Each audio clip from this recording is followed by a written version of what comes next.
इसी बीच इस वक्त की सबसे बड़ी खबर मिल रही है, जहां पर अमेरिका की तरफ से ट्रंप ने भारत पर 50% टैरिफ लगाने का ऐलान किया। इस वक्त की सबसे बड़ी खबर, सबसे पहले सबसे तेज न्यूज 18 राजस्थान पर आपको बता दें कि ट्रंप ने भारत पर 25% अतिरिक्त टैरिफ लगा दिया है।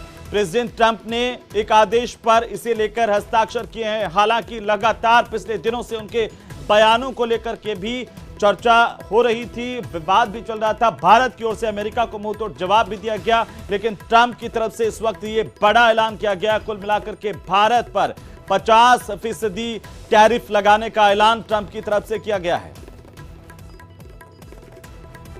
तो ये बड़ी खबर इस वक्त की, ट्रंप लगातार धमकी दे रहे थे टैरिफ बढ़ाने को लेकर के, और अब उन्होंने इस पर साइन कर दिए। ट्रंप ने भारत पर 25% अतिरिक्त टैरिफ लगाने को लेकर के एक आदेश पर हस्ताक्षर किए हैं।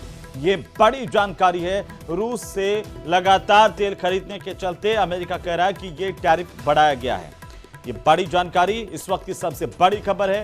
लगातार पहले उनके बयान आ रहे थे, पहले 25% टैरिफ लगाने का ऐलान किया गया था ट्रंप की तरफ से। उसके बाद एक दिन पहले ही ट्रंप ने कहा था कि भारत पर और ज्यादा टैरिफ वे बढ़ाएंगे, और अब इस वक्त की सबसे बड़ी जानकारी आ रही है कि ट्रंप की तरफ से भारत पर 50% टैरिफ बढ़ा दिया गया है। हमारे साथ में जेके त्रिपाठी साहब जुड़ चुके हैं, पूर्व राजदूत हैं। त्रिपाठी साहब, स्वागत है न्यूज 18 राजस्थान पर। और जो ट्रंप लगातार कह रहे थे वो अब सामने आ रहा है, 50% टैरिफ लगाने को लेकर के ट्रंप ने हस्ताक्षर किए हैं। सर देखिए, ऐसा है कि ट्रंप जो कह रहे हैं, ट्रंप बहुत अवास्तविक दुनिया में जी रहे हैं। 50% टैरिफ वो लगा देंगे तो उससे फर्क कितना पड़ेगा।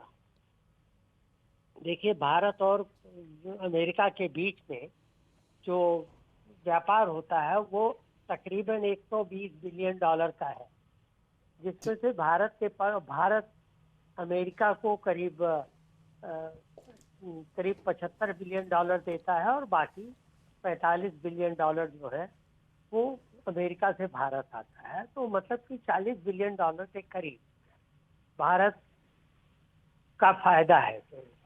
अब अगर ट्रंप लगा देंगे, उससे 50% टैरिफ लगा देंगे, तो पहली चीज तो ये कि ये टैरिफ लगाने से इसका फायदा ये इस पे जोर किस पे पड़ेगा। जोर पड़ेगा कि जो अमेरिकी ग्राहक हैं, कंज्यूमर हैं, एंड यूजर, उनके पॉकेट पे जोर पड़ेगा। और ये भी बात नहीं है कि अगर ट्रंप इतना लगा देते हैं तो वो 40 बिलियन डॉलर भारत का नुकसान होगा। भारत इससे